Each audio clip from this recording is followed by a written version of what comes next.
네, 오늘 현대 신학과 네. 철학에 네. 대해서 네. 하도록 하겠습니다. 네네네. 남기는 목사님 얘기 안 해도 되겠네. 네. 그러면 그냥 생각. 생각하시면 되겠습니다. 예, 그냥 생각하고 여기 남기는 목사님 블로그에 현대신학 논쟁이라는 거기를 조금 이제 제가 많이 응용을 해서 여기 텍스트를 좀 사용해 볼 거고요. 지금 소리가 안 들린다고 지금 온 겁니까? 아까 네, 아까. 뭐죠? 네. 자, 그리고 19세기부터는 현대 신학이 시작된다고 봐야 될 것 같은데 그 흐름이 이제 종교 개혁이 있었잖아요. 칼빈하고 루터가.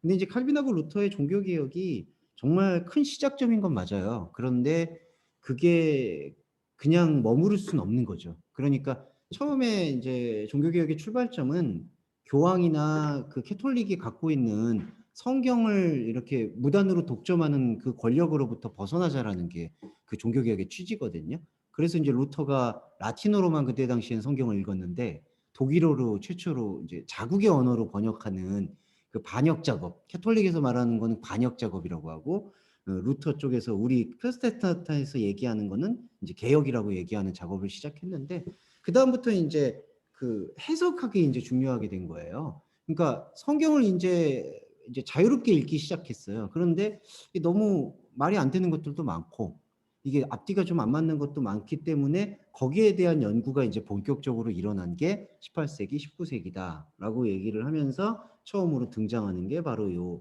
슐라이에어마라는 이 독일 학자예요. 그래서 신학은 이제 독일에서부터 거의 출발 지점이 있었다. 미국 신학은 1950년대 이후부터 좀 각광을 받았고 1800년대부터 1900년대 초반까지는 모두 이제 신학은 다 독일의 차지였다.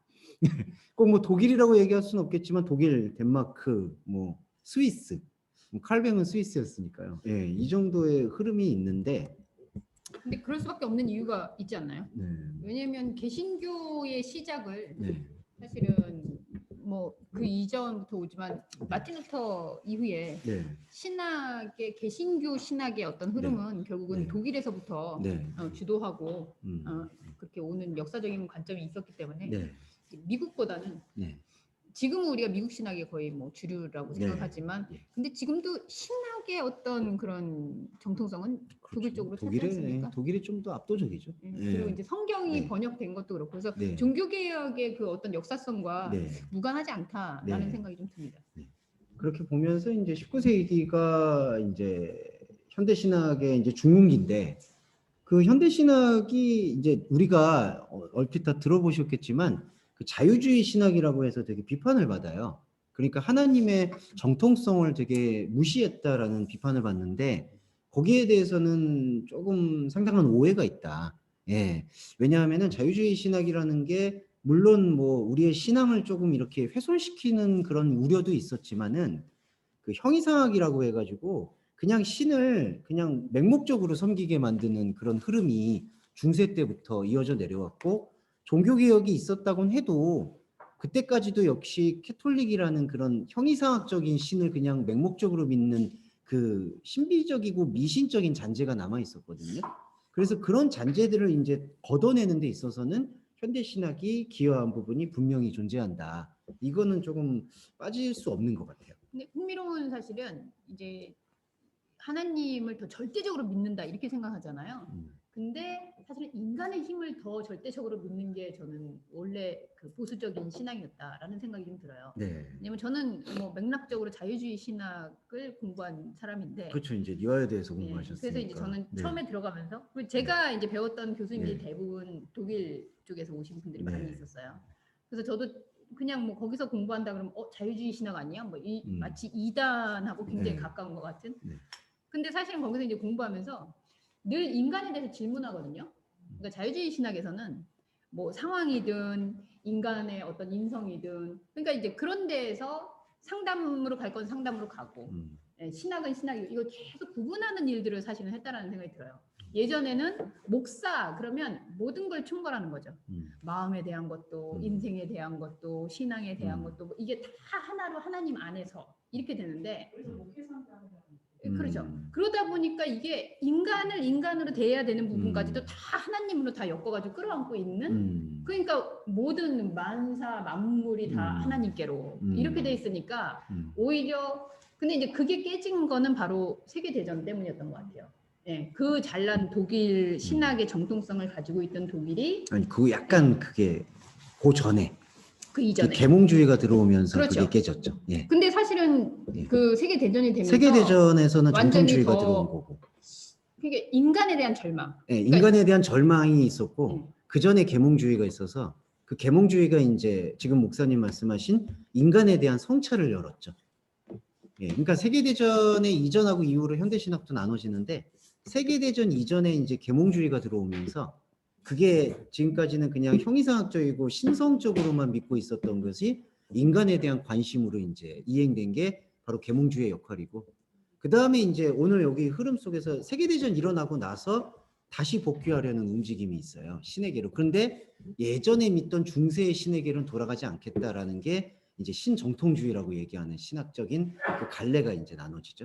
그러니까 맞아요. 그러니까 결국은 저는 신에 대해서 우리가 믿는다라고 하면서 인간에 대한 성찰이 일어나지 않을 때 네. 오히려 그게 더 신을 미신적으로 네. 절대자로 그냥 이렇게 생각하는 네. 그런 부분인데 사실 그거를 좀 솎아낼 수 있도록 흔들어 주는 기능이 이 현대 신학자들에게 있지 그렇죠. 않았나. 그 솎아내는 기능이 있었고 1차 세계대전 이전에 이 현대 신학의 시작점은 요 슐라이어마르라는 신학자로부터 출발을 하는데 이 부분이 이제 1700년대 중반에 태어나서 이제 1800년대 중반에 돌아가신 분이에요. 거의 이제 17세기와 18세기 중반까지 이제 활동했던 분인데 이분이 이제 활동했던 시기가 바로 그 루터의 종교 개혁이 있었고 그 다음에 계몽주의가 들어왔고 합리주의까지 들어왔던 그런 시기하고 이제 맞물렸던 거죠. 그래서 형이상학적인 신에 대한 의문을 갖기 시작하는 사람. 예, 최초의 사람이죠. 루터의 종교개혁도 그 네. 당시로서 보면은 현대신학 아닙니까? 그렇죠. 예, 혁신적인 현대신학이었죠. 완전 근데 현대신학의 이제 약간 시초. 정체가 된 게 루터가 종교개혁을 하고 칼빈이 종교개혁을 했는데 칼빈이 사건이 하나 있었어요. 삼위일체 부정하는 그 신학자를 잡아 죽였어요. 예, 이제 칼빈. 처형하는데 앞장섰어요. 여담입니다만 그래서 그 네. 당시에 스위스 제네바에서는 네. 개 이름을 다 칼빈이라고 지었다고. 네, 사람이 그래서 너무 야, 독해. 칼빈 너 일로 와봐 막 네. 이러면서 칼빈이 너무 우리 그냥 못 지금 이 이렇게 그래가지고. 백석대에 몸담고 계신 지영정 선생 들으시면 되게 불편하실 테지만 칼빈의 뭐 공도 많아요. 좋은 점도 많은데 이제 그렇지만 어쨌든 그런 면도 있었다. 우리로 치면은 옛날 뒤늦게 그 실드 치네요. 박정희 시대에 네네. 신발 길이 막 재고 장발 재고 네. 이랬던 것 같은 그런 네. 스타일이에요. 네. 네, 칼빈. 네. 아 지금 지영정 선생님이 전혀 개의치 않아도 된다. 네, 편하게 말씀드릴게요. 네. 좋네요. 네. 그래서 경직됐어요 또. 그러니까 조금 더 이제 그 하나님의 말씀에 대해서 연구할 수 있는 흐름이 있었다가 칼빈의 그런 사건이 있은 후로는 경직이 됐고 또 칼빈은 그렇게 얘기를 안 했는데 칼빈의 후예들이 기계적 예종론을 주장했어요. 구원받을 사람은 결정되어 있다. 원래 제자들이 더 네. 심해요. 네. 아마 그래서 저희보다도 네. 여기 듣고 있는 분들이 나가서 더 세게 네, 들을 수도 더 있어요. 이렇게 예.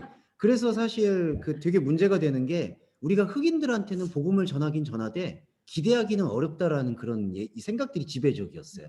그래서 아프리카 가서 이제 복음을 전하는 목적도 사고 치지 말라고 그냥 최소한 병원 지어주고 학교 지어주는 이유도 그래서 식민지 정책이 거기서 유래된 것 맞습니다. 같고요. 안타까운 일이죠. 네, 되게 안타까운 일이죠.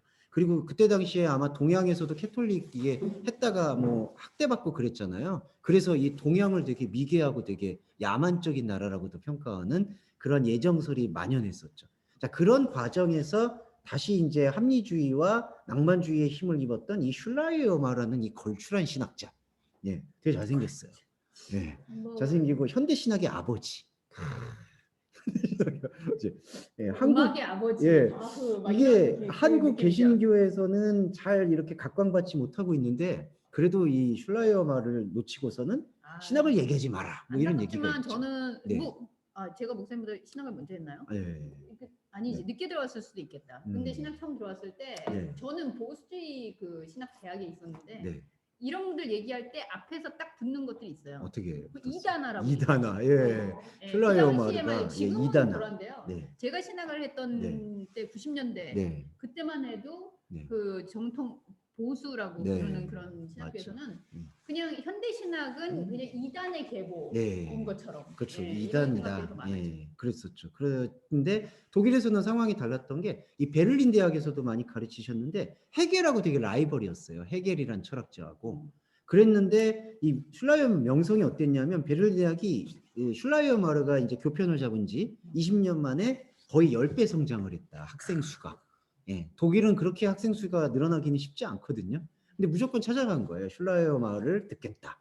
뭐 근데 이런 우리 어떤 해겔은 많이 알지 않습니까? 예, 해겔은 유명했죠. 근데 이제 해겔은 신학을 무시했고 철학이 우선이다. 그랬는데 슐라이어 마르가 철학은 신학의 신여다. 뭐 이런 식으로 유명한 다시 얘기를 한 이제 거죠. 이제 함으로써 이제 해겔을 자극했죠. 예, 이런 유명한 일화가 있었어요. 자, 그래서 슐라이어 마르의 왜 이단이냐라고 얘기하는 게 이제 이런 것 때문에 그런데 종교 감정론 이런 게 있는데요. 예, 슐라이어 마르를 제가 왜 이렇게 얘기를 했냐면은 이단이라고 얘기하는 이유는 하나님 중심주의가 아니라 인간의 감정 중심주의 때문이다라는 게 이제 이단으로 규정하는 그 공격점인데 이게 이해를 해야 되는 게 그때 당시 아까 주목사님 말씀하셨는데 그 형이상학적인 하나님을 섬기는 게 되게 성행했거든요. 그러니까 무조건 다 신의 뜻인 거예요. 그런데 신의 뜻은 곧 교회의 뜻이 되는 거예요. 그러니까 어떤 천상의 어떤 세계를 교회가 대신한다라는 사상이 지배했던 거죠. 그래서 슐라이어 마르는 그런 걸 깨고 그런 형이상학적인 신을 믿는 것은 우리한테 아무 도움이 되지 않는다. 바로 우리의 내면으로 찾아오시는 하나님에 대한 경험이 절대적으로 중요하다는 것을 강조한 거죠. 그런 의미에서는 슐라이어 마르의 기여가 분명히 존재한다. 이렇게 얘기할 수가 있는 근데 거죠. 내면의 경험이라는 것도 네. 사실 우리는 현상의 경험하고 구분을 별로 안 하기 때문에. 그렇죠. 그게 좀 아쉬운 부분이에요. 근데 어쨌든 이런 네. 우리는 하나님을 믿는 사람은 마치 하나님의 근데 그건 네. 왜요? 성도들도 사실은 그러면 하나님을 네. 알게 되면 네. 자신도 그렇게 되는 건데 이게 꼭 교회, 목사 네. 이런 제도로 귀결이 되다 보니까 네. 네. 성도들은 성경에 분명히 성도들만 마치 하나님을 섬기는 종인 거 마냥. 그렇죠. 종은 목사한테 붙여놓고 섬기는 네. 거는 성도들이 하고 네. 하는 이런 맞아요. 현상들이 근데 이렇게 신학적 성찰이라는 걸 통해서 네. 그런 부분들을 어쨌든 이렇게 구별해 내려고 했던 시도 자체가 네. 저는 신학의 순기능이다. 그렇죠. 그런 순기능이 있었죠. 그래서 슐라이어의 종교 개혁의 종교적 배경은 개혁교회의 아버지하고 어머니의 친가나 다 외가가 개혁교회 전통이었어요. 그러니까 프로테스탄트 전통이었고 두 번째로 철학적으로는 이제 칸트하고 플라톤을 공부했어요. 그래서 이제 이성이라는 것이 중요하다. 그러니까 사람의 생각, 사람의 의식, 그리고 또 하나 슐라이어 말은 여기다가 이제 미학적으로 종교 감정이 절대적으로 중요하다. 내가 느끼는 하나님에 대한 경험이 정말 소중하다. 이제 이런 것들을 배경으로 삼아서 이제 신학을 한 게 중요한 요 신학적인 개념 중에 하나가 이모셔널 테올로지라고 감정의 신학이 등장한 거예요. 그러니까 하나님을 이해하는 순수한 직관과 감정이 종교를 새롭게 만들 수 있다. 그래서 기독교인의 신앙생활은 종교적 감성을 기술하는 것이다. 그러니까 단순히 무슨 사변적인 생각을 기술하는 게 아니라 내 안에서 느껴지는 절대 의존 감정 이런 것들을 체험의 설명했어요. 신학 뭐 이런 얘기도 나오지 않습니까? 네. 근데 이게 근데 이제 굉장히 지금 보면요, 우선이 이때 당시에는 굉장히 파격적이고 네. 어떤 새로운 신학적인 개념인데 지금 보면 여기 이런 거에 몰입돼 있는 사람들이 굉장히 많잖아요. 그렇죠. 이제 이게 감정, 내 몰두되는 거죠. 감정이 네. 곧 그러면 하나님과 같이 동일이 그래서 되는? 이게 슐라이어 말가 좀 한국 교회 오늘날을 보면 좀 억울해할 게 오늘날 한국 교회는 이 슐라이어 말한테 되게 빚을 지고 있어요. 뭐냐면 인격적 하나님 들어보셨죠? 인격적 하나님 교제하고 기도할 때 신유가 나타나고 이적이 나타나는 모든 하나님의 것들이 음성. 원래 슐라이어가 말했던 절대 의존 감정으로부터 나오는 하나님에 대한 은혜 행위다. 그러니까 방언도 그렇고 뭐 예언 은사를 하는 거 이런 것들 뭐 그 이삭 씨도 신비 체험 같은 거 뭐 해보고 그러지 않아요? 뭐 기도할 때 갑자기 입신을 한다니까 막 자기가 그렇게 생겼어요? 예, 막 엑스타시를 느낀다든지 막 이렇게 네. 기도할 때 좋은 거 잠에 빠지는 예. 거는 뭐 가능할 수도 예, 있겠지만 막 이렇게 뭐 예수의 이름으로 막 쫓아내면은 막 이게 뭐 이런 것도 있고. 예. 그러니까 그런 것들이 예전에는 그 중세교회에서는 그런 게 전혀 없었었거든요. 그랬는데 슐라이어 마르가 그런 감정들이 중요하다. 하나님으로부터 오는 감정. 왜 그렇게 여기에 얘기했을까요? 대해서 얘기한 거죠. 네. 왜 그런 걸 주장하기 시작했을까요? 자기 체험으로 아니면은 그 체험이 아니라 근데 이 슐라이어 마르의 감정이라는 거는 이성의 순수함으로부터 바탕이 된 감정이라서 오늘날 얘기하는 그런 어떤 현상적인 거하고는 좀 다른 것 같은데 그 칸트의 영향입니까? 예, 칸트의 영향을 좀 받은 거죠. 그러니까 그거는 이렇게 이해해야 될 것 같아요. 그때는 이성이나 사람의 생각이라는 거를 무시하고, 그러니까 신학이 하나님에 대한 형이상학적인 절대적인 믿음, 맹목적인 믿음을 강조했기 때문에 그런 맹목적인 믿음이 나의 생각과 전혀 모순이 된다면 그건 하나님이 아니지 않느냐. 이제 이게 바로 계몽주의나 르네상스로부터 이제 유래했던 하나의 움직임이라고 볼 수가 있죠. 그러면 네. 이렇게는 진일보했다라고 볼 수 있겠네요. 네. 그동안 하나님 그러면 저 재단에 있으면서 어쨌든 그분을 의식하면서 우리는 늘 갖다 바치고 네. 그분을 막 이렇게 네. 숭배해야 하는 어떤 거였는데 그렇죠. 이 하나님이 나라는 내 안에서의 내 감정 이런 체계와 어떻게 교감을 하느냐 그렇죠. 라는 부분으로 네. 재단이 끌어내려왔다라는 정도에 그렇죠. 있어서는 굉장히 그렇죠. 진보적이죠. 그러니까 그리스도가 여기 좀 그리스도론이 있는데 그리스도가 인카네이션한 부분을 슐라이어마우가 아주 세밀하게 짚은 거죠. 왜냐하면 중세 신학이나 그다음에 루터나 칼빈도 아직은 신중심주의라고 해서 그렇죠. 신이 바깥에 있는 걸 강조했거든요. 근데 슐라이어마우의 그리스도는 내 안에 있다. 들어오는 거죠. 그리고 여기서 이제 중요해지는 건 그리스도는 완벽한 사람이자 하나님이 좋아하시는 사람의 원형 모델이다. 요런 게 이제 여기서부터 조금 이제 꼬이기 시작하는 건데, 그러니까 그리스도는 하나님이 우리를 볼 때 가장 퍼펙트한 사람의 모습이었다.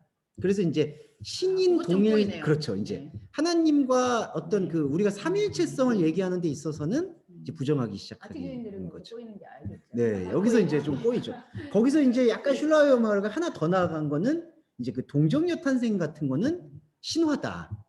네, 그러니까 인간의 몸에서 태어났는데 해결을 안 할 수가 없으니까 모순이 예, 생기니까 그것들을 이제 제거하는 거죠. 그래서 그 요한과 관계가 있냐 없냐를 중요시하는 거는 아니지만 분명히 관계가 있었고 인간의 모습으로 태어났는데 완벽한 모델이 되었다. 예수님이. 이제 슐라우마가 그렇게 생각해서 좀 약간 너무 낭만적으로 본 거예요. 그런 그리스도를 이해하면 나의 모든 감정의 아픔이 치유받을 수 있는 존재다. 그러니까 뭔가 완벽한 힐러? 그리스도를 그렇게 이해하는 거죠. 굉장히 목회적인 사람이네요. 네, 되게 따뜻한 사람이에요. 저는 그렇게 못합니다.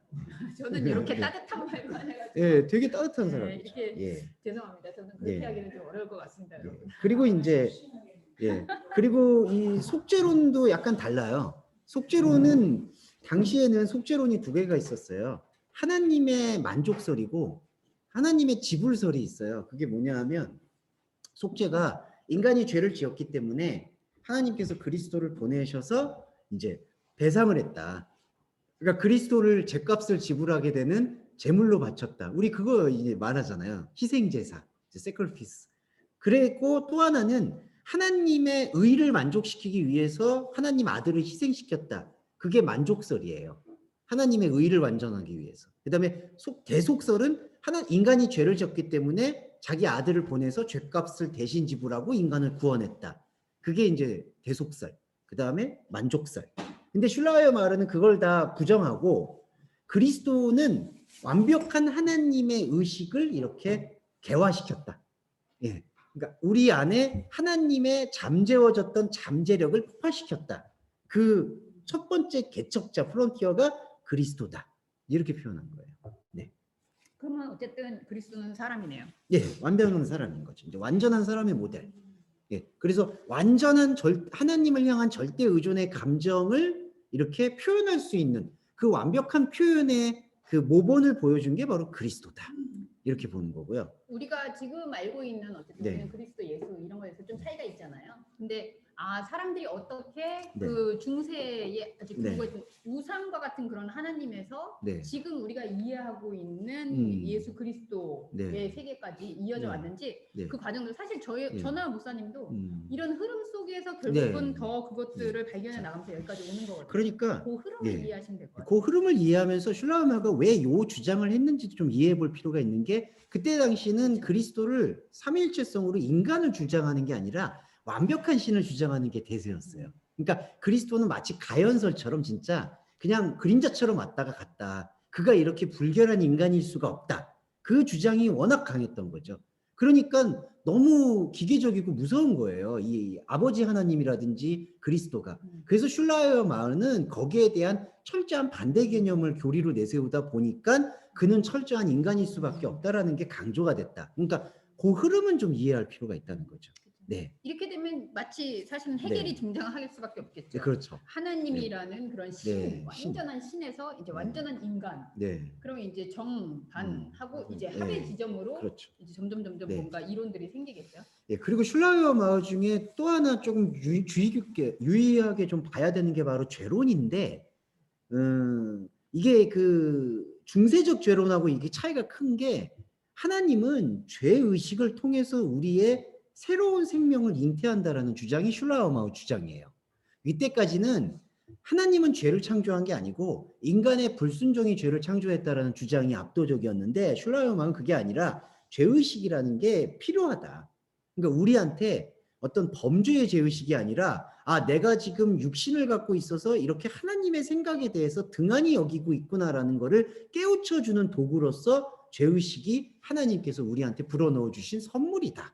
이렇게 설명을 하는 거죠. 예를 들면 우리가 건강 네. 검진을 하는 이유도 그런 거 아닙니까? 그리고 내가 감기가 걸렸어. 근데 그렇죠. 증상이 기침이 나온다, 재채기, 콧물이 나온다. 이게 네. 죄의식이죠. 네, 죄의식. 감기가 죄라고 한다면 예. 그 증상을 통해서 네. 내가 더 심각하게 넘어가지 않도록 예. 치료를 하든지 네. 발견을 하든지 이렇게 되잖아요. 네. 그러니까 그 증상을 사실은 죄의식이라고 그렇죠. 생각하는 거죠. 그렇기 때문에 그 죄의식도 하나님의 은혜다. 경륜이고 은혜다라고 보는 거예요. 이거는 또 일리가 있는 부분이 또 있죠. 네. 자, 그런데 슐라이어 마을가 이제 조금씩 이게 스스로 좀 나아가게 되는 게 이게 이제 하나님의 내재성과 초월성 논쟁에서 내재성이란 건 뭐냐 하면은 이른바 자연 만물에 모두 하나님의 은혜가 깃들어져 있다라는 주장이고요. 초월성은 이 세상은 죄로 오염됐기 때문에 우리를 이 세상의 현상이 아닌 곳으로 초월시킨다. 이제 그 두 가지 주장이었는데 슐라이어 마을은 적극적으로 하나님의 내재성을 옹호했어요. 그래서 이제 이게 바로 범신론 논쟁으로 넘어가요. 그러니까 하나님은 그 프란시스인가요? 예전에 프란시스처럼 그 한 터럭의 풀에도 생명이 깃들어져 있고, 그래서 뭐 새하고 대화하고. 예. 그래서 모든 어떤 자연 만물에 하나님의 정신이 깃들어 있다. 근데 조금 다른 말이지만요. 프란시스가 그 이탈리아 수도원에 있었는데 제가 거기를 프란체스코 있는 수도원을 가봤습니다. 근데 이해가 좀 됐어요. 이 사람이 왜 이렇게 자연과 이야기하고 막 이랬을까? 자연밖에 없어요. 그러니까 절벽 같은 데 꼭대기에 있는데 동굴하고 거의 사람이 이렇게 쉽게 와서 있을 수 있는 데가 아니에요. 아니 뭐 연애도 못해, 사랑을 못해, 뭐 그러니까 수도원인데 그러니 뭐 절벽 꼭대기에 이렇게 있는데 내 말이에요, 제 말이에요, 진짜. 꼭대기에 가보니까 정말 여기서는 그냥 자연과 이렇게 해서 이렇게밖에 안 되겠구나 하는 게 확 오더라고요. 그래서 이 환경의 동물이죠. 슐라이어 마을가 이 범신론적으로 이 감정론을 좀 결합시킨 거예요. 그러니까 슐라이어 마을가 이제 말년에는 그 자연하고 대화를 하면서 이 모든 자연에는 절대적으로 하나님을 알게 하는 그런 깃들어 있구나, 정신이, 기쁨이. 그래서 아주 찬양을 한 거죠. 그게 왜 그러냐면은 계몽주의가 있고 이제 1차 세계대전이 일어나기 이전까지만 해도 인간의 의식이 완전한 단계까지 올라갈 거라는 기대가 컸어요. 문명이 개발되고, 그러니까 인간은 이제 정반합의 원리에 의해서 완벽한 질서와 창조 질서가 이제 이루어질 거다. 저는 그게 하나님을 닮은 속성이 아닌가 싶어요. 하나님이 그런 희망이 아니었으면 인간을 만들었을까요? 그렇겠죠. 그래서 그런 희망을 담아서 절대 의존 감정을 했는데 이거를 헤겔이 비판한 게 유명한 일화인데, 그러면 좀 죄송해요. 개새끼는 주인에 대해서 의존 감정이 인간보다 100배는 뛰어나다. 그러면 헤겔이 이제 번역을 직역을 해보면 그렇게 직역을 했더라고요. 그래서 강아지가 인간보다 구원받을 가능성이 1000배, 1000배도 높다. 그러니까 슐라이어 마을의 그 절대 의존 감정이라는 거를 비판했고 비판받을 만했어요. 죄를 지을 가능성도 적잖아요. 비판받을 만했어요. 왜냐하면은 강아지는 주인만을 바라보니 그게 이제 절대 의존 감정이다. 그렇게 치면은 해바라기나 식물이 훨씬 더 구원받기 쉬운 거죠. 그러니까 이제 슐라이어 마을가 약간 꼬인 거예요. 그러니까 모든 식물은 하나님의 주권 속에서 하나님만을 오롯이 바라본다. 근데 인간이 좀 그런 게 아닌 것 같아. 그래가지고 슐라이어 마을가 그럼 지옥에는 인간만 가 있는 거죠. 그래서 이제 슐라이어 마을가 조금 이제 꼬이기 시작했다. 근데 뭐 자기가 꼬였다고 전혀 설명은 안 하죠. 이 모든 것들은 당신들이 우매해서 깨우치지 못하는 거다. 이제 슐라이어 마을가 말년에는 조금 사람이 좀 까칠해졌어요. 계속 공격을 받으니까요. 계속 공격받으니까. 그래서 나는 철저하게 그리스도론주의자다. 이제 이런 것들을 강조했던 게 바로 슐라이어 마을의 이제 현대 신학의 그 어떤 개념을 열어준 부분이다. 근데 예. 신학에 있어서 결국은 신학이라는 것의 네. 발전은 그리스도론의 발전이다. 이렇게 생각해야 될 것 네, 같아요. 네, 왜냐면 우리가 기독교라고 부르는 것도 기독, 네. 이게 그리스도잖아요. 네, 그러니까 결국은 우리가 지금 믿고 있는 네, 그 이전에 유대교가 있었던 건 유대교는 하나님, 여호와 신학이잖아요. 네. 거기에서 사실은 그리스도, 예수 이게 등장하면서 기독교라는 게 네. 생겼고 네. 신학의 논쟁은 곧 기독론의 논쟁이다. 네. 이런 배경으로 이해하시면 돼요. 자, 요 출발점에서 이제 중요한 요 세 가지 이제 그 슐라우마의 퀴즈들이 등장해요. 슈레 퀴즈라고 이제 약어로 표현인데 이 중에 세 명 중에 제일 유명한 게 이제 알브레트 리출리라는 사람이에요. 이 사람도 독일인데 이 사람은 어떻게 요 슐라우마 그걸 이어받았냐 하면은 감정을 좀 신뢰하진 않아요, 이분은. 그 대신 칸트를 정말 어떻게 보면 칸트를 성경보다 더 위에 세우고 칸트의 그 순수 이성을 되게 옹호해요. 그래서 칸트가 그 얘기를 했잖아요. 나는 신이 있는지 없는지는 인간의 생각으로는 알지 못한다. 허나 우리한테는 도덕적 개념이 있기 때문에 도덕을 통해서 신을 만나거나 아니면은 신이 없더라도 도덕을 통해서 신의 어떤 다다를 수 있는 능력이 있다. 이런 어떤 그 생각을 갖고 있는 게 칸트의 순수 이성이거든요. 우리 네. 순수이성 했는데 까마득하시죠? 네. 그런 네. 얘기입니다. 그래서 리출이 그걸 이해받아서 그 슐라이어마르는 너무 낭만적이었다. 그러니까 그냥 인간의 어떤 감정이나 이런 걸 통해서 신에게 도달할 수 있다는 건 낭만이다. 인간은 도덕이라는 무기를 가졌다. 그게 동식물과 생태계와는 다른 점이다. 그래서 이 이성의 무기를 최대한 발휘해서 이 땅에서 하나님 나라를 구현해야 된다. 이게 이제 리출 신학이라고 말하는 윤리 신학의 출발점이에요. 네. 그러니까 하나님께서 우리에게 양심이란 선물을 줬는데 이 양심을 개발하지 못하는 게 죄다. 그래서 이 양심을 개발해서 이 땅에서 하나님의 정의를 실현해야 된다라는 게 바로 리출 신학의 근본이고 오늘날에 이제 한국에서도 그 진보 신학이라고 얘기하는 이 땅에서 하나님의 정의를 얘기할 때 요 리출 신학을 많이 이용하죠. 이 퀴즈들은 네. 사실은 여러분들도 내 부모의 좋은 점을 내가 받아들이고 네. 그리고 이제 모순되는 지점에서 끝났잖아요. 그러니까 그거를 어떻게 하면 또 해결하고 그런 부분들에 보완할 네. 수 있을까라는 네. 고민에서 그래서 그렇죠. 네. 이 퀴즈들이 리출은 이제 칸트를 들고 와서 네. 그가 범신론이라고 얘기했던 네. 부분들 뭐 이런 예. 부분들을 좀 예. 커버를 하려고 그렇죠. 했던 거죠. 그러니까 스승을 되게 좋아했어요. 슐라이어마를 따랐는데 슐라이어마를 상당히 비판을 하는 게 너무 낭만적이다. 인류는 그렇게 돌아가지 않는다. 칸트처럼 철저한 규칙을 통해서 윤리적인 그걸 오늘날로 말하면 그걸 성화라고 얘기하는 거죠. 그리스도인이 삶의 절대적인 모범을 보여줘야 된다. 신라가 집안이 좋았습니까? 그렇죠. 잘 살았죠. 그래서 그런 거예요. 근데 리출은 이제 그 산업혁명이 이루어지면서 그죠. 이런 이 배경이 어떤 계급 되게 차이를 중요해요. 막 보게 되고 네. 빈부 차이를 보는 거예요. 네, 신학은 사실은 예. 신라와는 굉장히 낭만적인 예. 집안에서 그렇게 음. 사색적이고 예. 그리고 자기 감정을 존중받고 예. 이런 삶 속에서 예. 살았을 거라는 게 예. 사실은 아주 그렇죠. 확연해요. 그래서 리출이 경건주의를 되게 거부하는 게 슐라이어마가 경건주의거든요. 그러니까 되게 좀 이렇게 뭐 세상 일에 대해서 관심을 갖지 않는 거예요. 근데 리출은 지금 삶에서 보편적으로 인간이 인권이 죽어가고 있는데 너무 낭만적으로 소리를 하고 있다라는 게 리출의 생각이었고 이거는 그때 당시의 배경에서 좀 이해가 되는 부분이 그때 빈부의 차이 그런 격차 모순들이 막 심화되던 시기였거든요. 그래서 리출은 인간의 도덕적 이성을 절대적으로 중시했는데 문제는 뭐냐면 하나님의 말씀이란 예수님의 말씀 자체가 우리가 이성적으로 이해하기 어려운 부분들이 꽤 많잖아요. 근데 그런 것들을 죄다 이성적인 보편주의로 다 해석을 해버린 거예요. 그래서 심지어는 이런 얘기가 있어요. 뭐 9시에 일하고 5시에 일하는 그 비유 있잖아요. 그런 비유는 쓰레기다. 예, 이거는 후대의 사람들이 자기 변명하려고 옮겨놓은 거에 불과하다.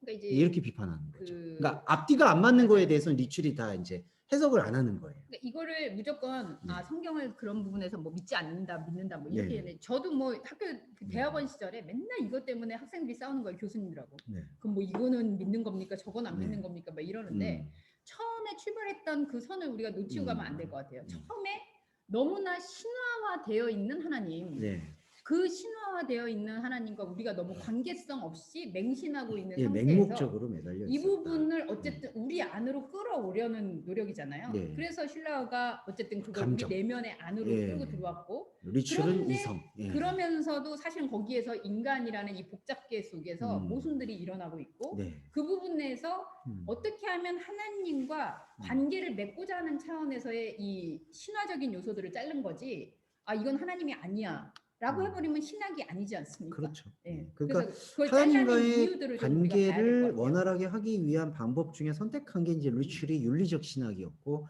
이 윤리적 신학을 제일 잘 이어받은 거는 그 노벨상 받았죠. 그 슈바이처. 예, 그 슈바이처 박사라고 우리 옛날에 위인전에 많이 들어왔잖아요. 그게 이제 흑인들을 계도하려고 그분도 신학자였습니다. 아프리카를 가서 예, 신학자로서 더 유명하죠.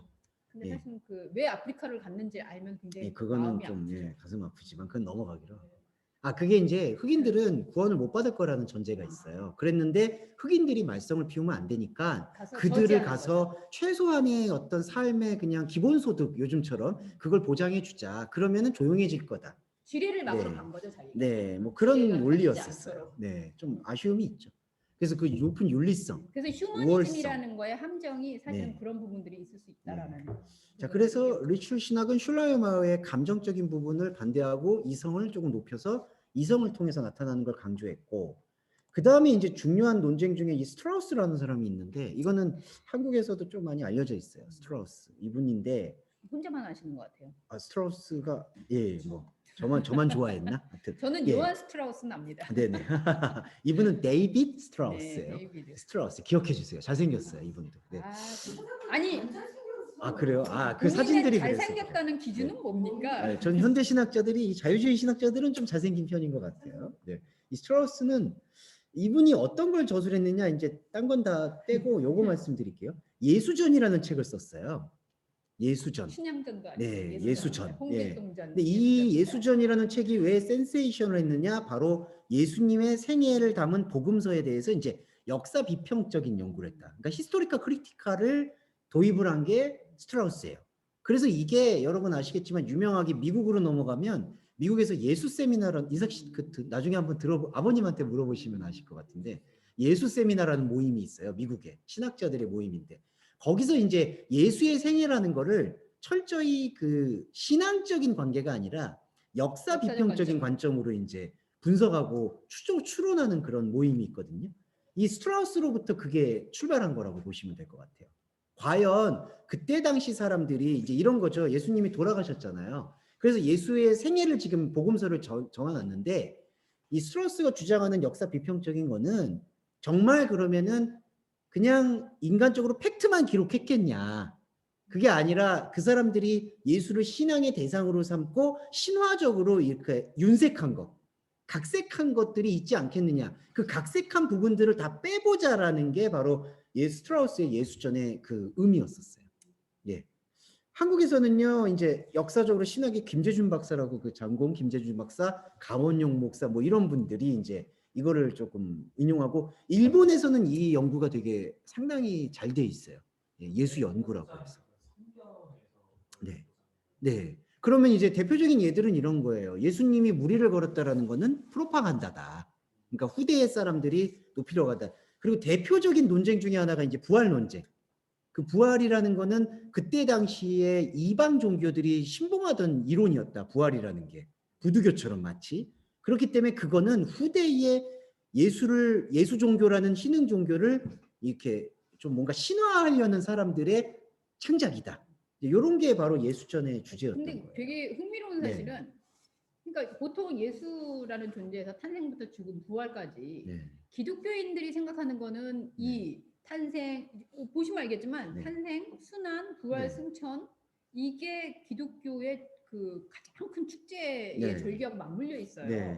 그만큼 이 기적적이고 신비롭고 하는 것들이 어떻게 보면 믿음의 줄기처럼 있는데 저는 이 사람들이 훨씬 더 믿음이 좋다 생각되는 이유는 이런 것들을 다 빼고 무리로 걷는 거 빼고 고친 거 빼고 뭐 빼고 못 빼고 했는데도 예수가 예수라는 거잖아요.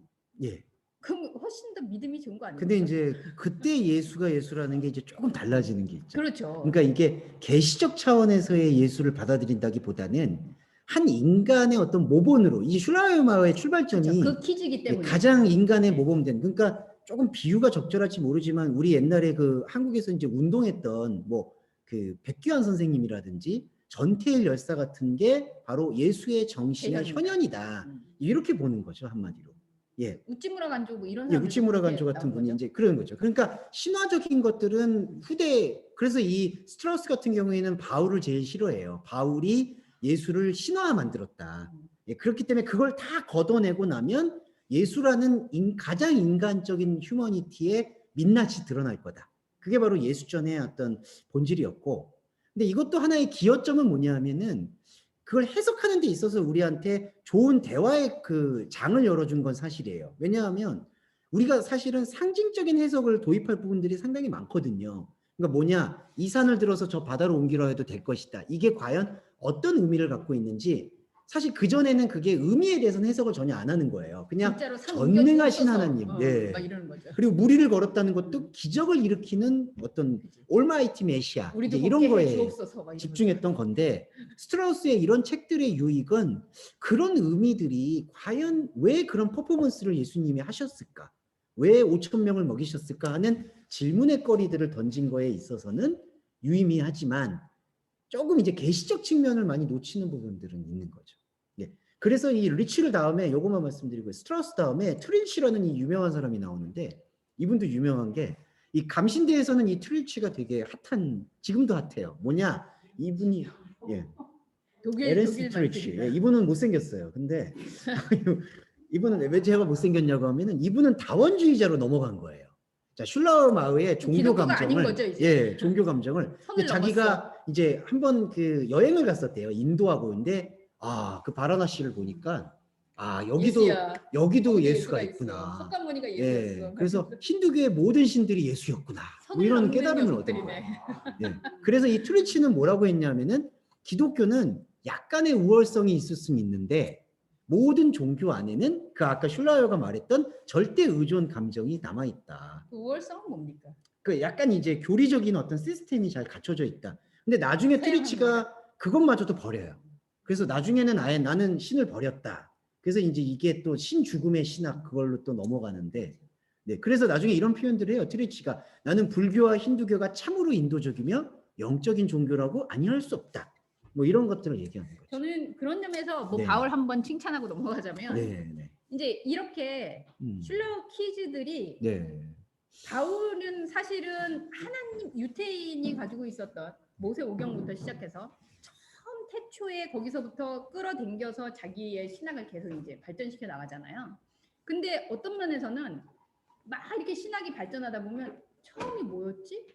라는 게 사라지는 수가 있는 맞아요. 거예요. 왜냐하면 여기에서 슐러가 해가지고 요 시점, 네. 근데 마치 릴레이를 하듯이 여기서 바통받아서 네. 여기로, 여기서 바통받아서 여기로 하니까 네. 중간에 바통 색깔이 바뀌었는데 어디서 이게 예. 출처지가 모호해지는 거죠. 그러니까 어디서 바뀌었는지를 잘 모르겠어요. 그러니까 사실은 우리가 네. 만약에 신앙생활을 한다 하더라도 이제 옛날에 구약의 하나님은 아니야. 이게 아닌 거거든요.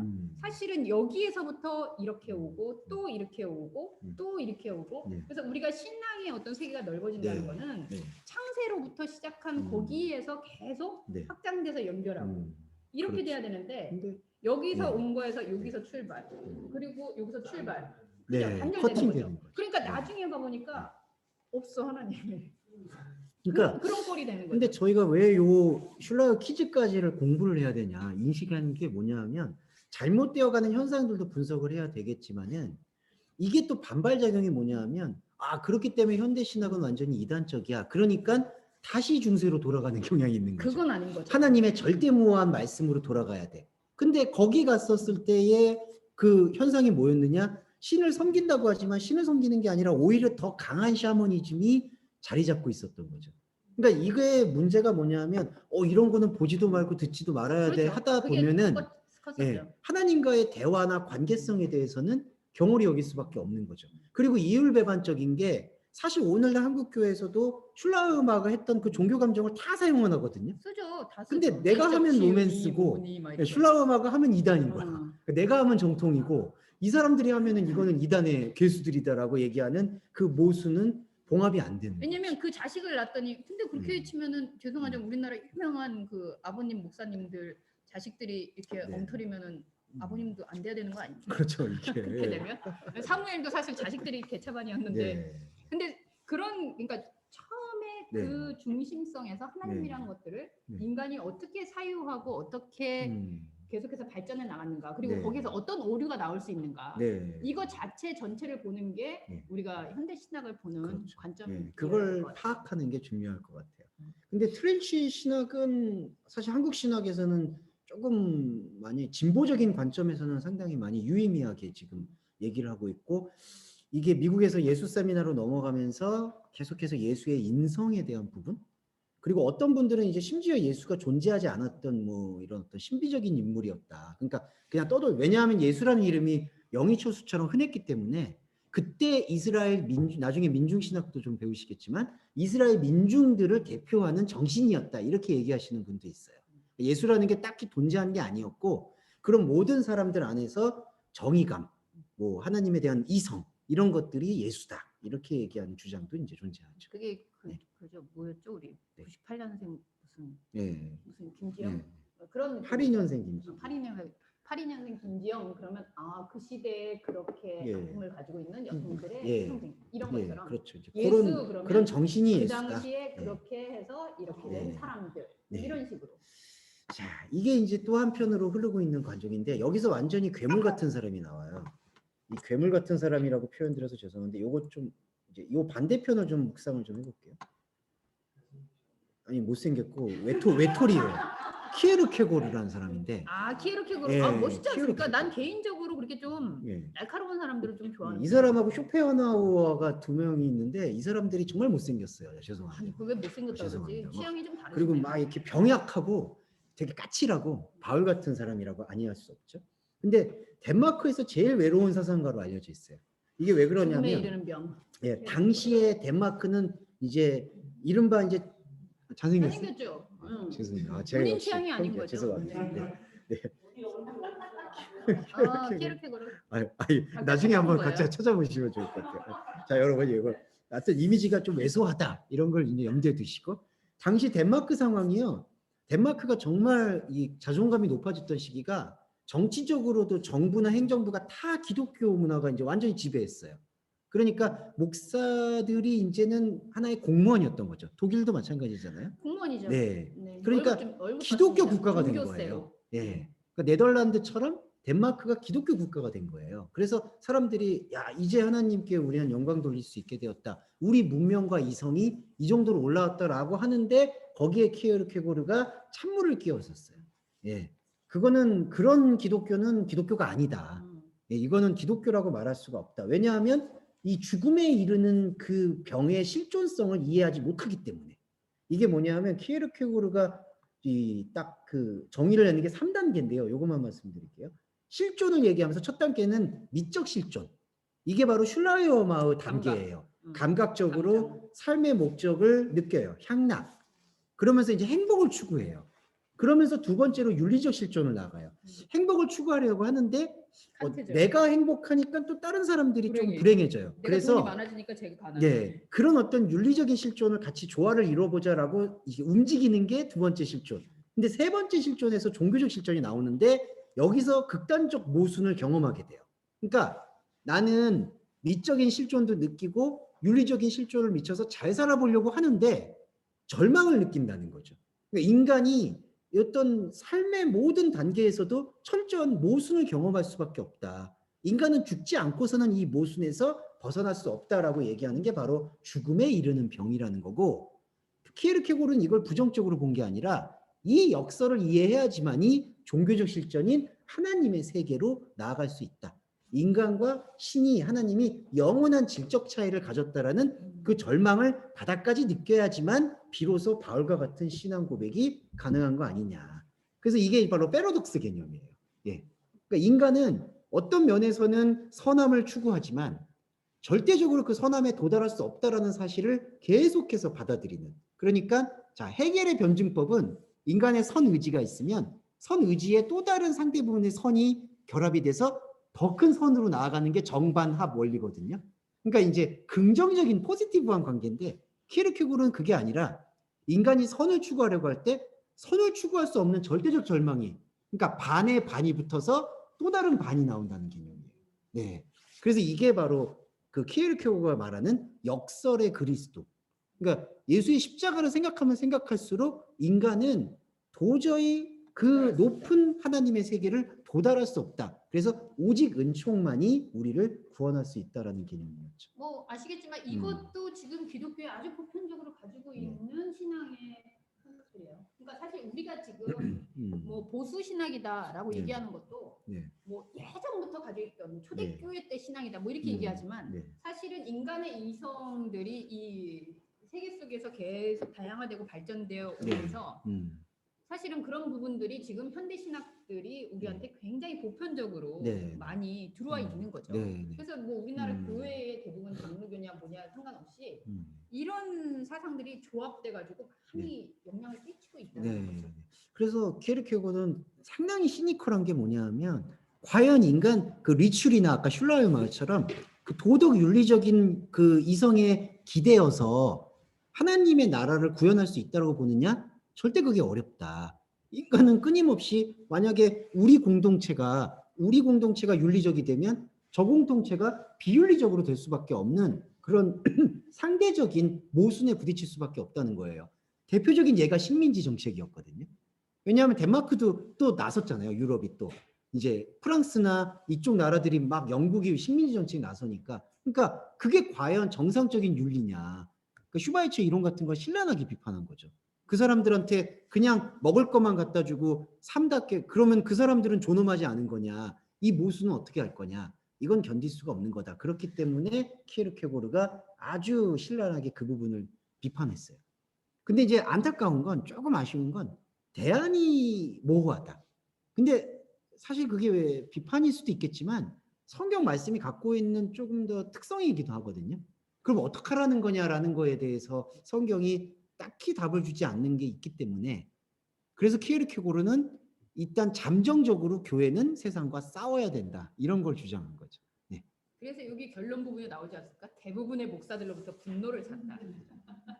예, 왜냐하면 이 저항적인 젊은이들은 키에르케고르한테 열광을 했어요. 그래서 키에르케고르가 뭐 하나 한다 그러면은 거기로 다 따라갔는데 목사님들은 이제 만약에 이제 죄송해요 이삭 씨가 키에르케고르 따라간다고 하면 아버지가 하지 마, 하지 마. 아니 이러니까 여기에서 네. 이제 무교회주의라든지 뭐 네. 이런 거에 또 역사가 예, 파생될 수 맞아요. 있는. 예, 그러니까 그 우찌무라 간주였나요? 그렇죠. 예, 우리나라에 뭐 무교회주의. 함석헌 선생님도 그렇고 함석헌 선생님도 그렇고. 무교회주의자들이 많죠. 네. 근데 여러분들이 그렇게 생각해야 될 것 같아요. 아까 슐라이라면 그 슐라이부터 슐라이 에르마흐. 슐 오빠. 그래서 죄송해요. 현대 신학이 어쨌든 쭉 이렇게 흘러오고 있는데 아, 키즈들이 있잖아요. 여기 네. 키즈, 여기 네. 키즈, 여기 키즈. 그러니까 키즈들은 또 나가면서 완전히 다른 세계를 또 구축을 해요. 네. 그런데 그래도 어쨌든 이 신학의 흐름은 쭉 계속 가고 있다라는 거죠. 네. 이 키즈들은 와서 완전히 그냥 비신화로 가서 네. 아니면 하나님이 없다고 그러든지 말든지. 그러니까 요 맥락은 지금 계속 이렇게 흐르고 있는 중에 네. 이 중간중간 네. 굵직굵직한 사람들이 지금 나오고 있는 거죠. 네, 그렇죠. 그래서 키에르케고르는 형식이나 예전 같은 것도 다 비판을 했어요. 그러니까 비판을 위해 태어난 사람인데, 그러니까 막 유아 세례 받고 막 그 네. 목사들이 인정받고 뭔가 권위받는 게 너무나 우습다는 거야, 자기가 볼 때는. 그래서 지금 우리나라도 사실은 유아 세례 없어졌죠. 예. 네, 많은 교단에서 유아 세례 하지 그리고 않습니다. 이 유아 세례가 그때 당시에는 종교 권력하고 연관이 된 게 꼭 이제 그 감독이나 목사님이 와서 네네. 그걸 해줘야지만이 인정을 받는 개념. 그러니까 키에르케고르가 볼 때는 그게 무슨 뻘짓이냐. 그러니까 당신들 목사나 당신들의 권위를 인정받으려고 유지하려는 수단밖에 안 되지 않냐. 그렇게 기독교가 자신이 없냐. 이런 식의 얘기를 한 거에 요 맥락이었던 거. 왜냐면 아기는 알지도 못하는데 그건 마치 8일 네, 만에 네. 할례 받는 거하고 네. 별 차이가 없는 거죠. 네, 그러면서는 네. 걔의 선택과 걔의 어떤 네. 신앙이 아닌 네. 부모가 그렇게 해서 예. 어, 그게 하면 무슨 소용이 증서를 있냐. 써주죠. 예. 어디에서 이렇게 예. 받았다. 지금 그러니까, 뭐 예. 신학대학이나 이런 데 가려면 그거 씁니다. 예. 어디서 세례 받았다. 무슨 예. 목사가 주례했다고 이런 거. 그래서 키에르케고르가 상당히 비판적이지만 또 우리가 귀담아 들을 부분이 인간이 갖고 있는 처절한 절망과 맞닿아야 된다라는 그 모순? 그거에 대해서는 저는 조금 그 기념비적으로 이해할 필요가 있다라는 부분이고 그리고 이제 가장 중요한 또 현대 신학자 중에 하나가 칼바르트예요. 뭐 목사님이 가장 좋아하시죠? 좋아하기보다는 그죠? 제가 이제 네. 한참 그 네. 공부를 하고 있을 때 네. 사실은 이 사람이 이제 신정통주의라는 네. 타이틀을 달고 있지 않습니까? 네, 신정통주의. 그래도 한번 이렇게 쫙 나오다 격가지로 너무 많이 나가는 네. 중에 잘생긴 그래도 사람. 좀 네. 이렇게 추스리려고 네. 추스리려 했던. 잘생겼죠, 이삭 씨 보면.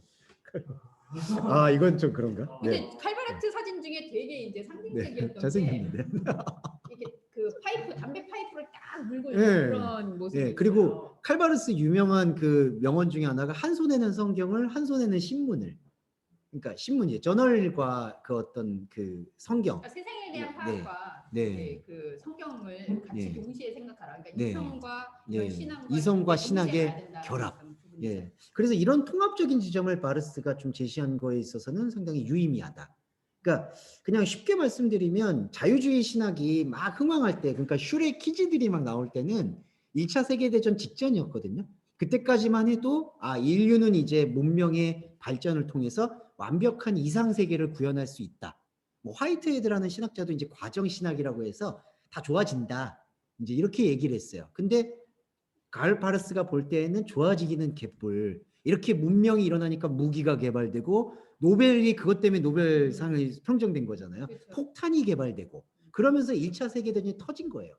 그리고 또 칼바르스가 기함을 토한 게 1차 세계대전 일어날 때 그렇게 슐라이어마를 빨아줬던 철학자들이나 신학자들이 다 그 군인들한테 출정 선언에다 지지 성명을 한 거예요. 우리나라도 네. 춘원 이광수 같은. 예, 춘원 이광수 같은 사람이 헤겔도 거기 하이데거도 자유롭지 못해요. 그러니까 독일이 나치가 그렇게 권력을 잡을 때에도 전혀 비판적인 발언을 한마디도 안 했다는 거죠. 인류가 광기로 물든 거에 있어서 이 슐라이어마의 키즈들은 아무것도 하지 않았다. 그리고 이거야말로 오히려 형이상학적인 거다. 그냥 쉽게 개하고 나무하고 지금 대화할 때가 아니다. 그래서 마르스가 얘기한 거는 이 완전한 그 키에르케고르랑 비슷한데 하나님과 인간 사이의 영원한 질적 차이를 이제 주목했고 그거를 펴낸 책이 로마서 주석이란 책인데 이걸 어떻게 평가했냐면은 자유주의 신학 놀이터에 폭탄이 떨어졌다라고 이제 평가를 해요.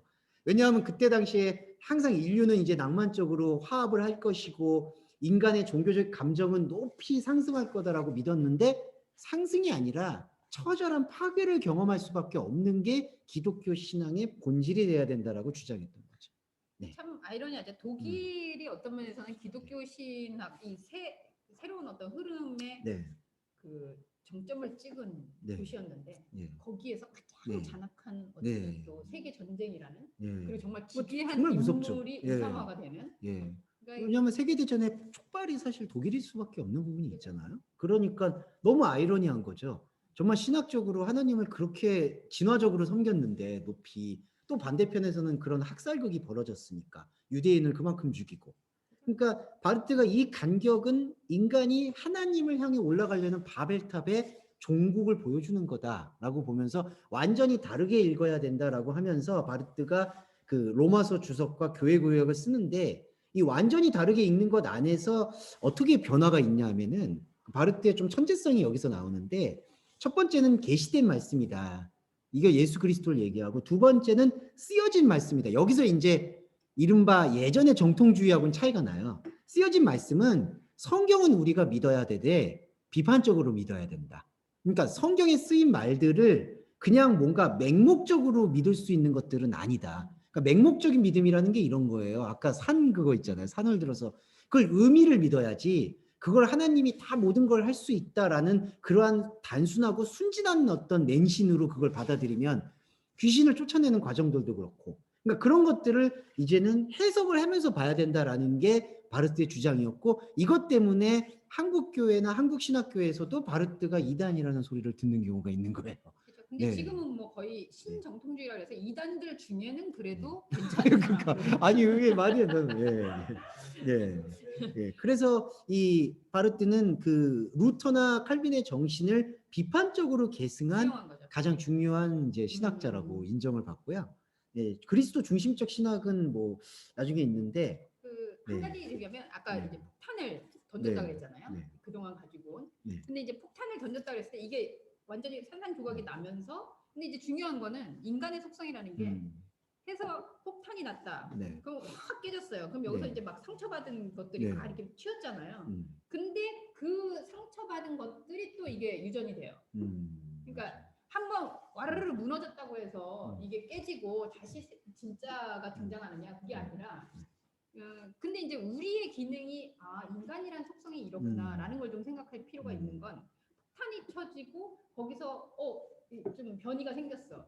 그럼 이 변이를 또 물려주면서 대물림 되면서 간다는 거죠. 네. 그러니까 폭탄이 떨어진 사실뿐만 아니라 떨어져서 깨졌는데 그 깨진 거에 대한 또 다른 파편들로 인해서 가는 영향들이 그러니까 신학이 얼마나 더 다양해지겠어요. 예, 어떤 그렇죠. 면에서는. 예. 그러니까 사실 그래서 바르트가 전통주의라고 문을 부르는 열었죠. 것도 아이러니하죠. 예. 그래서 바르트의 가장 중요한 생각 중에 하나는 위기의 신학, 변증법적 신학이라고 해서 우리의 예는, 그러니까 우리의 예스는 하나님에게 노가된다.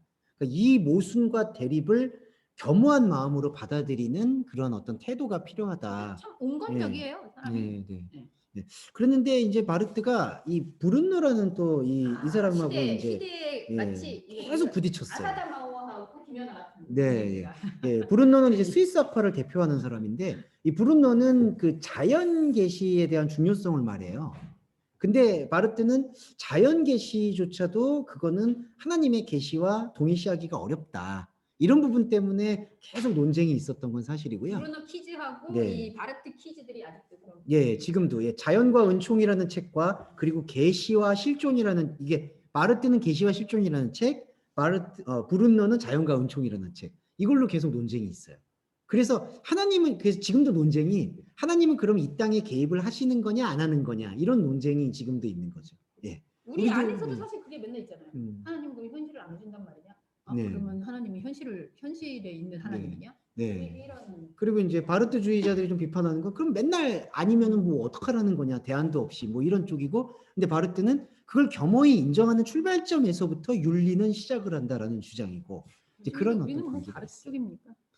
근데 한국교회는요. 네. 이론적으로는 왜냐면 신정통주의라고 붙인 것처럼 네. 바르트 쪽을 선호를 하는 것 같아요.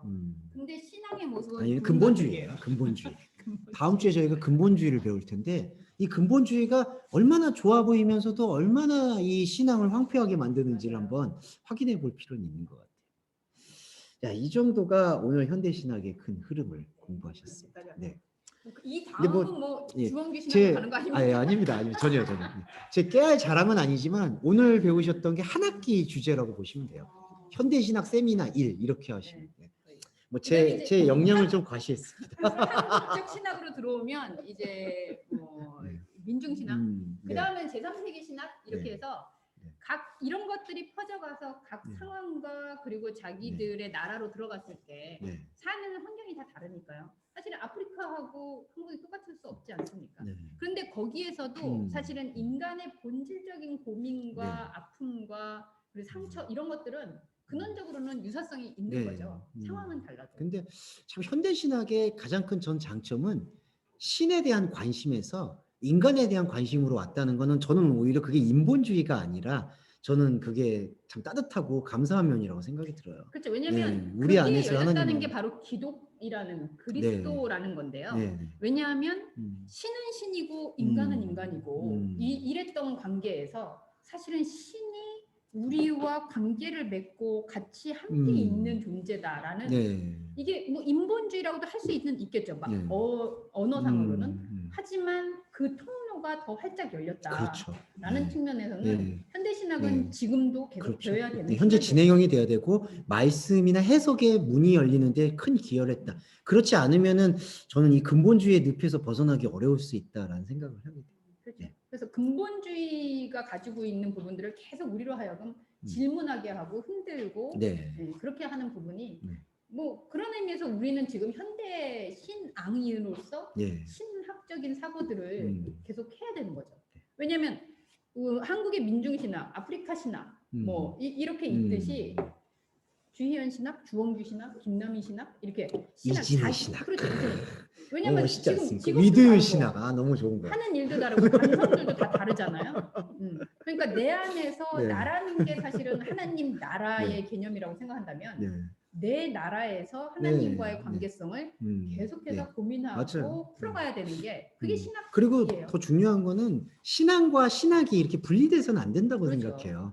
예, 우리가 신앙하는 사람, 뭐 신학하는 사람 따로 있는 게 아니라 신앙을 한다는 거는 결국 내 안에 신학하기. 그러니까 이석 씨도 예술 행위를 통해서 예술 이상만의 신학을 하는 거거든요. 예, 그렇게 생각을 하고 유진 씨도 시를 쓰면서 유진만의 신학. 남희 씨도 공간 창출에서 신학이 있다. 근데 이제 이렇게 볼 수 있을 저는 거예요. 개인적으로 목회자로서 그런 고민이에요. 네. 뭐 어제도 잠깐 느끼는 바이긴 했지만 그 이렇게 내가 전 목사는 대놓고 신학 활동을 해야 되는 사람이잖아요. 네. 이게 업이기도 하고. 네. 그러면 무엇과 내가 지금 이렇게 늘 긴장하고 갈등하고 있느냐라고 했을 때 우선은 한국 교계 안에서 교회라는 공동체 안에서 이 근본주의 신학하고 싸워야 돼요.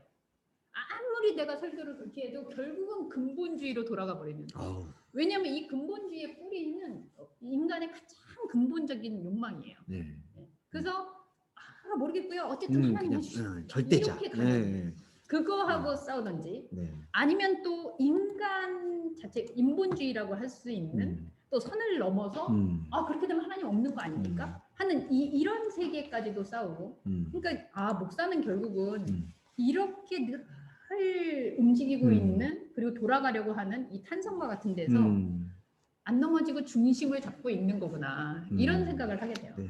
왜냐면 각각 속에 있는 이 소위 말하면 신학적인 부분들이 지성이든 이성이든 감성이든 다 다르다 보니까 그래서 저는 이런 중심을 가지고 얘기를 하지만 만나서 이제 얘기해 보면 결국은 뿌리 깊은 근본주의야. 그 절망되죠 사실은. 근데 절망하지 않아야 되는 게 나의 신학 활동성에 포함이 돼 있는 거죠. 저 사람은 절망이니까 아니야. 이렇게 할 수가 없다는 거예요.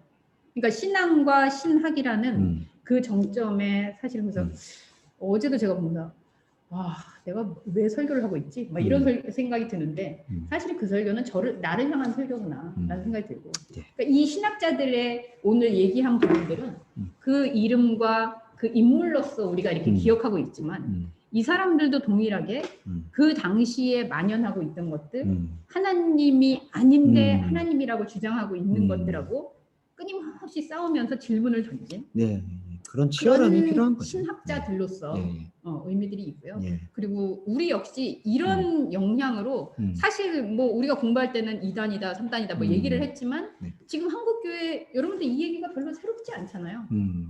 지금 슐라의 키즈들이 얘기하는 거나 뭐 칼바르트나 이런 게 지금 한국 교회 안에 이미 다 이렇게 들어와 있거든요. 근데 이제 이거를 이렇게 들어온 것들을 가지고 과연 어떻게 이제 하나님의 말씀의 생명으로 나아가느냐. 자, 이게 신앙을 중요한 하는 것 이유는 같아요. 결국은 귀결되는 건 말씀을 어떻게 하나님의 말씀으로 해석할 것이냐. 해석의 문제입니다. 거기 나온 것 같아요.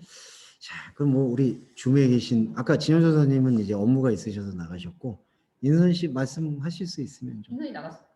여기 진영 전사님 나가셨어. 네, 인선이 얘기할 수 있나요 지금? 인선이 네, 지금 걷고 있긴 합니다. 오늘 들으면서 한마디. 네? 한 말씀. 한 말씀.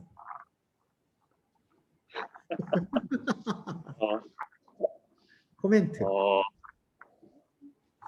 뭐 주목사님 잘한다 못한다 얘기. 이거 왜 이러세요? 상처받습니다.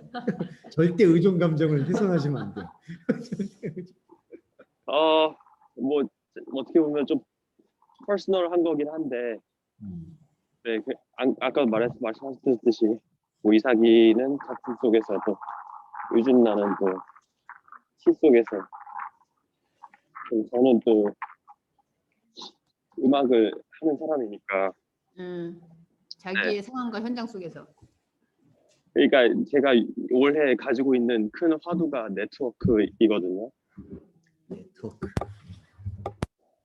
근데 그 네트워크가 단순히 그냥 사람과 사람이 만나는 물리적인 그런 게 아니라 진정한 네트워크를 시작하기 위한 어떤 발판에 대해서 고민이 많이 있는 것 같아요. 그래서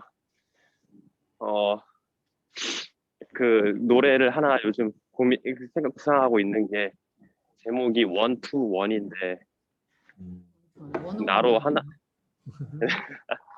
하나로 시작해서 내 안에 있는 내 안에 또 다른 존재를 만나서 또 하나로 탄생한다라는 노래 제목인데 그게 해석이 괜찮을지.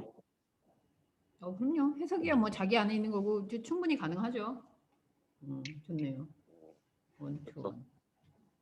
그 네트워킹이라는 것도 요즘 그 단어 자체도 좀 고민이 되고 정말 이 네트워크가 무엇일까라는 계속 그런 고민을 하면서 살아가고 있는 것 같습니다. 우리가 뭐 늘 말씀 통해서 얘기하지만 네트워크는 진정한 네트워크는 나와 나들의 네트워크라고 생각해요. 예, 결국은 나와 네. 나들을 인식할 때 나들이 접하고 있는 현상 세계들.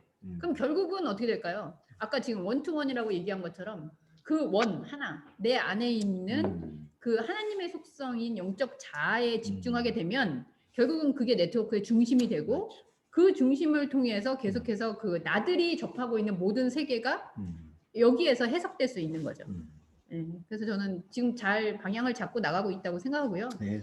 근데 뭐 이게 맞는 길이야여서가 아니고 저는 그런 건 싫은데 흔들리니까 청춘이다 뭐 이런 건 싫은데 네.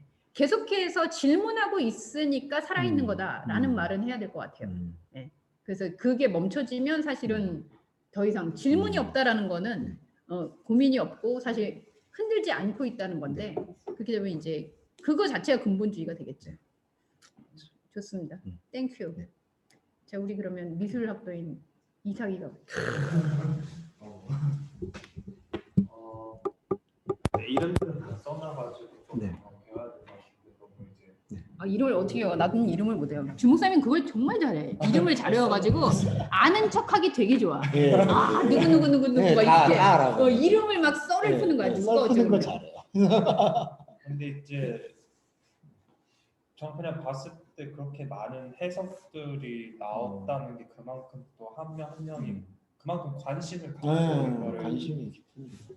공부를 하고 질문도 하고 거기에서 다른 사람들한테 말해주면서 나는 이런 거를 찾았다라는 그것 자체가 정말 좀 존중해야 될 것 같은 게 그만큼 또 신앙에 대한 공부를 관심 있게 한 거잖아요. 그렇죠. 그냥 뭐라 맹목적으로 그냥 받아들이지 않고 그거를 관심 있게 했다는 것 자체가 어느 정도로 볼 때는 그게 사랑의 표현 중에 하나가 아닐까. 그렇죠. 자신에 대한 사랑 그리고 그것도 자기가 찾은 그 truth를 누구한테 알리기 위해서 얘기하고 책을 내가 쓰고 또 그 다른 사람들에게 위한 사랑 내가 찾은 이건 맞는 것 같은데 그게 당신들한테도 맞았으면 좋겠다. 약간 슐라우 키즈 같은 슐러, 느낌이죠. 슐키즈. 그죠. 슐키즈. 이 감정의 신학들, 이 긍정적인 인간의. 근데 슐라는 진짜 그 중요한 길을 열어놨어요. 왜냐하면 그 전까지는 예술행위나 이런 것도 죄악시가 많이 됐었거든요. 그쵸. 어떻게 보면은. 그리고 다 뭘 해도 뭔가 신을 찬양하는 예술, 신을 찬양하는 거에 합치됐기 때문에 가우디가 그렇게 천재적이지만은 그 사고 방식이 오히려 조금 함정이 되기도 했던 경우가 있으니까. 네. 그렇게 질문을 하면서 더 알아가는 것 네. 같아요. 그렇죠. 근데 이제 벌써 여러 번 이렇게 만나서 얘기하는 것들이 있는데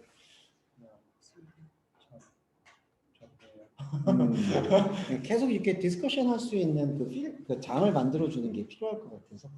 근데 왜냐면 이런 습관이 되잖아요. 그러면 우리가 함께 모여서 했지만 여러분들 혼자 있을 때도 나와 나들이 대화를 하는 거예요. 그렇죠. 내가 그냥 단순히 현상에서 딱 보여지는 걸 가지고 해야지가 아니라 하면서 막 이걸 내가 지금 왜 하는 거지? 하고 있는 것들이 맞는 건가?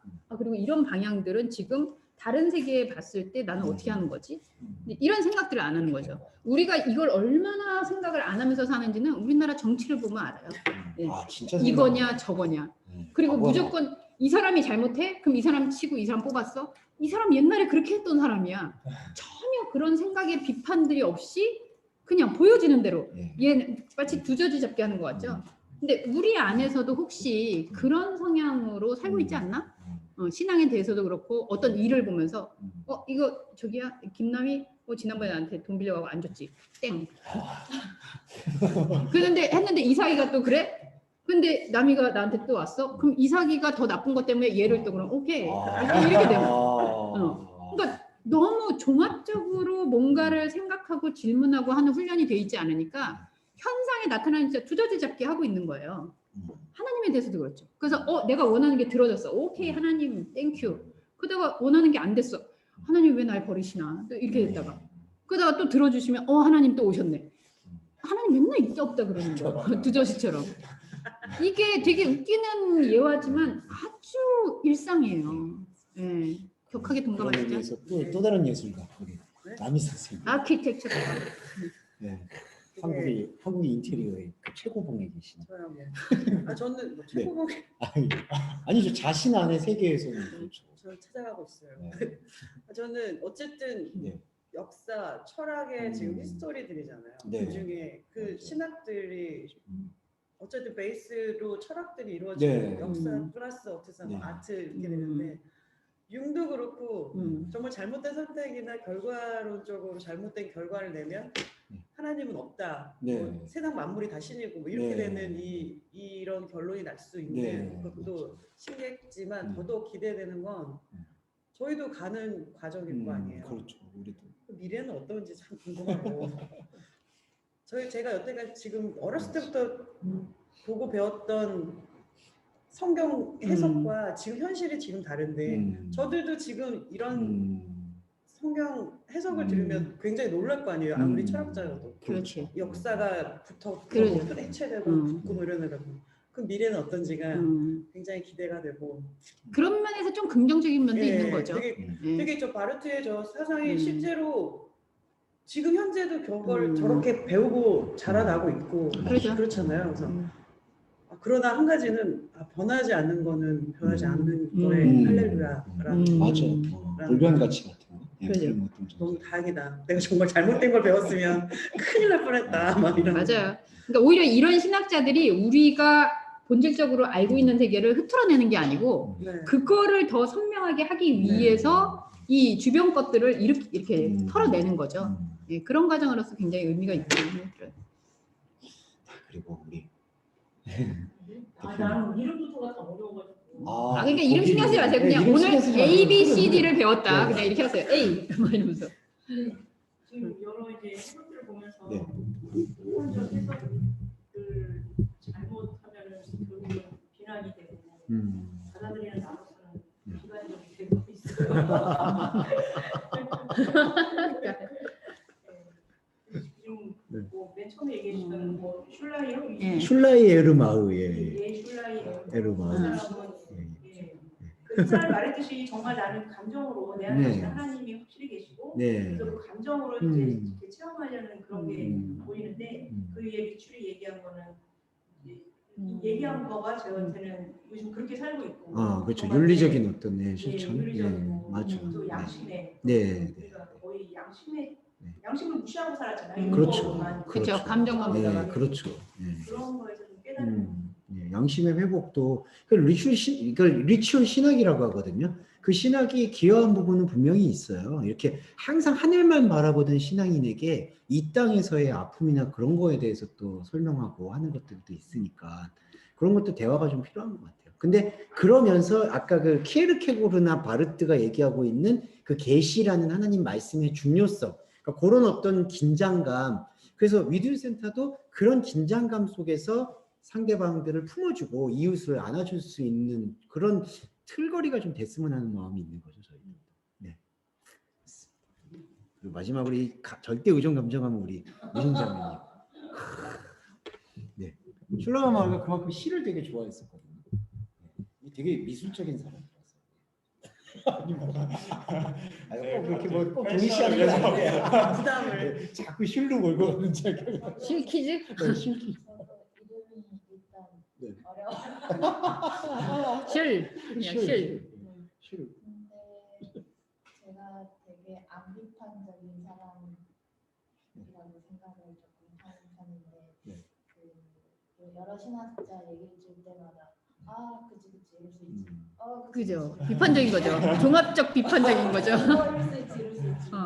이런 생각을 많이 하는데 그게 어떻게 생각하면 이제 모든 인간 혹은 이제 내 안에 계속 가지고 있던 여러 요소들을 다 발견을 할 수 있었던 것 같고 이제 이렇게 시대적으로 이렇게 발전되어 오고 있는 것처럼 내 안의 신학과 신앙이 계속 이렇게 도모하고 있는 것 같다.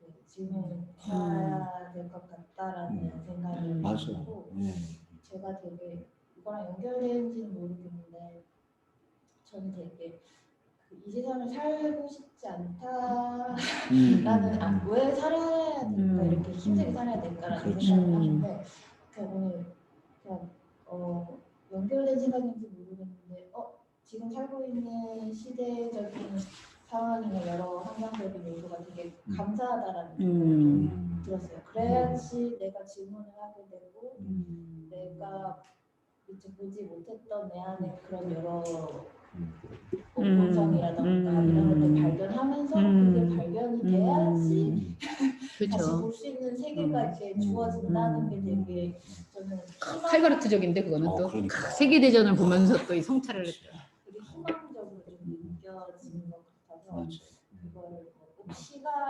아니더라도 계속 그게 맞아요. 맞아. 세계 발전 진짜 중요해. 근데 바울이 그랬잖아요. 진짜 고난이 유익이다라고 했을 때 내가 어려움 당했으니까 우리 보통은 어려움을 당하면 하나님이 더 큰 거 준다. 이래서 이제 더 그게 고난이 유익이다 생각하는데 고난으로 쫄딱 망할 수도 있어요. 근데 고난이 유익이 되는 지점이 바로 그런 거죠. 예. 왜냐면 고난은 어떤 면에서 우리가 예상치 않은 스트러글이거든요. 내가 기대하지 않고 원하지 않는 건데 발생해서 어려움이 되는 거잖아요. 근데 그렇게 됐을 때 사실은 사람들은 고민을 해요. 어떻게 해야 되지? 이게 뭐지? 하나님에 대해서도 그렇고 나에 대해서도 그렇고. 그런데 이거를 그냥 근원적으로 내가 뭘 잘못했나 봐. 하나님한테 그냥 매달려야지. 이렇게만 되면 이거는 고난이 아니죠. 그건 굉장히 쉬운 거죠. 근데 오히려 여기서 이게 어떤 이유고 근데 대부분은 우리가 나타나는 현상을 하나님의 복, 하나님의 저주 둘 중에 하나로 그냥 치환시켜 버리니까 고민을 안 해요. 그리고 그렇게 상담해주고 그렇게 목회하는 게 쉬우니까 이거는 고해성사라는 게 대표적이지 않습니까? 맞아, 그냥 듣기만 와서 저 이렇게 잘못했습니다. 그러면 네 가서 헌금 많이 하세요. 그럼 풀려. 네 저 이렇게 했습니다. 네 주기도문 30번 외우세요. 맞아요. 되게 웃긴 게 뭐 묵지 몇 번 돌리시고 뭐 그런. 그러니까요. 근데 해결이 깔끔하잖아. 정말 쉬워. 고민을 멈추게 하는 거예요. 네. 그래서 저는 천주교의 폐해는 사실은 고난과 고민거리를 생각지 않고 하나님이라는 이름으로 멈추게 하는 거죠. 하나님은 그런 분이 아니라는 거예요. 네. 우리로 하여금 끊임없이 생각하게 하고 그게 하나님의 속성을 발견할 수 있는 길인데. 그리고 신도 하나님도 같이 고민하거든요. 그럼요. 그게 중요한 것 같아요. 하나님은 뭐 하고 있지? 이러면서 내 안에서 그걸 계속 돌려야 되는데 멈추게 만들어요. 자, 기도 많이 하십시오. 40일 새벽 기도하면 다 해결됩니다. 네, 부흥에 참석하고 헌금하면 해결됩니다. 헌금하면. 근데 진짜로 현상은요. 그렇게 하면 해결이 돼요. 되는 것 같아요.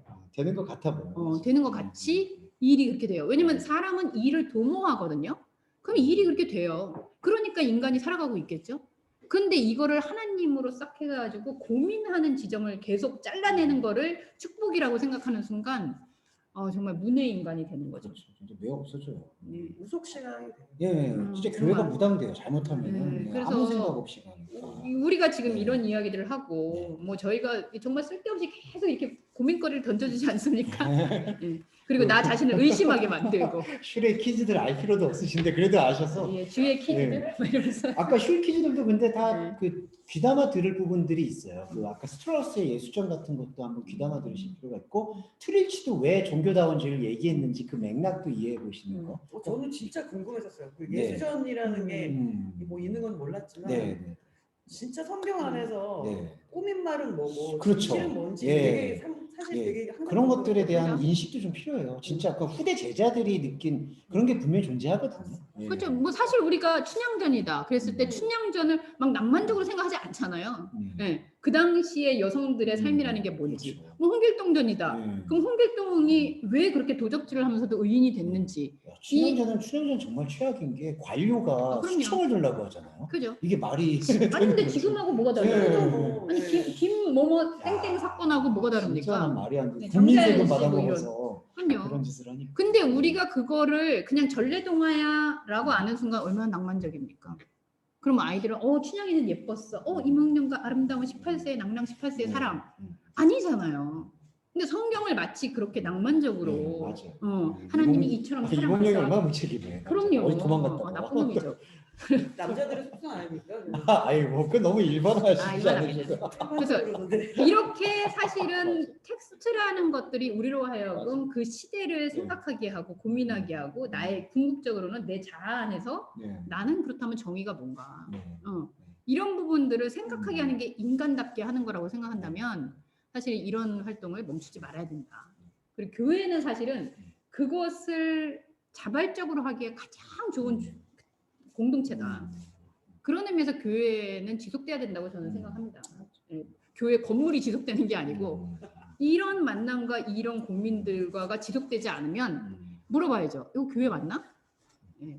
근데 교회에 가서 내가 계속 노동력을 제공하고 뭔가 거기에서 성과를 얻어야 되고 그렇게 해서 축복을 받아내야 되고 하는 거면 저는 주식을 열심히 하는 게 낫다고 생각합니다. 네, 그래서 그런 고민을 가치 있는 고난을 스스로 자청하는 그런 우리가 되었으면 좋겠습니다. 다음 주가 사실 마지막이죠. 네. 근데 지금 또 신학에 대한 얘기를 이제 본인이 자신이 있으니까 또 하시겠다는데 우리 플래톤하고 그럼 그건 어떻게 할까요? 플락슨 그거는 어떻게 할까요? 근데 요 신학 좀 볼트만 얘기 좀 있어요. 네. 그 되게 핫한 거 있어요. 네. 이성 씨 좋아할 만한 게 있어요. 네. 예. 그래서 왜냐면 사신 여기가 신학자라고. 어떻게 보면은 이 부분이 네. 그 현대 신학의 네. 그 전반전이에요. 네. 예, 그래서 그 이전 사람이라면 그 후대가 우리하고 지금 더 맞닿아 있기 때문에 네, 네. 어쩔 수 없이 네. 다음 되게 주에 핫한데 한번 더 하시면 현대 신학자 2찬으로 네. 그렇게 되게 핫한 하시면 신학자 좋을 것 있어요. 같고요. 네, 네. 그래서 하여튼 넘어가 보도록 네. 하죠. 네, 오늘 수고하셨습니다. 감사합니다. 네.